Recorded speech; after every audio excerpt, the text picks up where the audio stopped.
Hi, it's Robert Mitchell, and I'm here at the 49th edition of the Toronto International Film Festival. I'm here at Midnight Madness for the world premiere of Joseph Kahn's new picture, ICK. Welcome to Midnight Madness. Thank you. So, when you read Joseph's script, what was it about? You're like, oh, I got to be in this movie. Joseph. And I also liked Hank. It's weird that I'm holding this, but I can't hear it.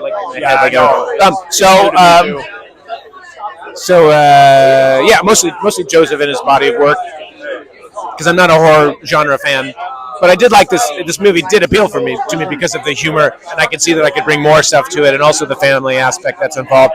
And it's more of a monster film, so added together with what I'd seen from Joseph and having conversation with him made it kind of a no-brainer. Did you connect with the character?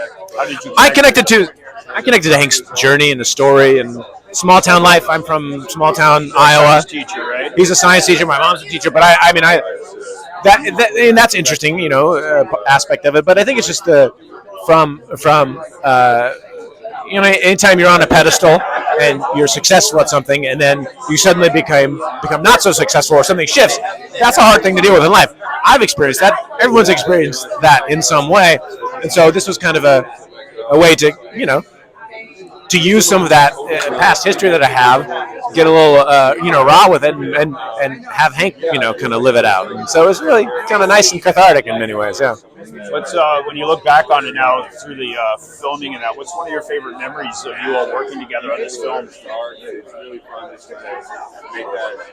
I think that perseverance that we had, was 110 degrees every day of the 3 days, whatever we shot this movie. Where did you shoot it? In Texas, in Houston, Texas. I'm from Texas. Yeah, and it was lovely, but it was hot and humid the whole time, and we were playing football, and we were outside.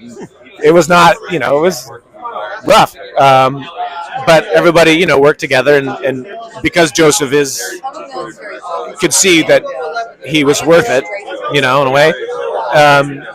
So I love that, and then just the camaraderie, the cast and crew is so great, made friends always awesome, and I learned a lot. I haven't seen it yet, but I think I became a much better actor after this movie. Well, it's always great to have these great experiences and keep learning. We always keep learning. What was it like to work with Joseph? It was like a mini acting boot camp, honestly, because he has such a different directing style that you don't do long takes. Every shot is very succinct. So you're doing one part of a scene this way, and then you're going to do the other part of the scene this way because there are all the cuts and things. So it breaks the acting down into minute small moments that you have to just bring it. I don't have a monologue to get me into the spot. Just got to do it. And at first that was scary, and then I got a little bit better at it, and it wasn't as shocking. And then I was like, okay, what's next? What note, Joseph? Yeah, you want me to play? That's great. It's which is weird, but also kind of cool. Note by note. Instead of I just trusted him because I knew what was right. I could feel it, tracking with the character, but I didn't always have all the answers, and I was happy to hear his input. So.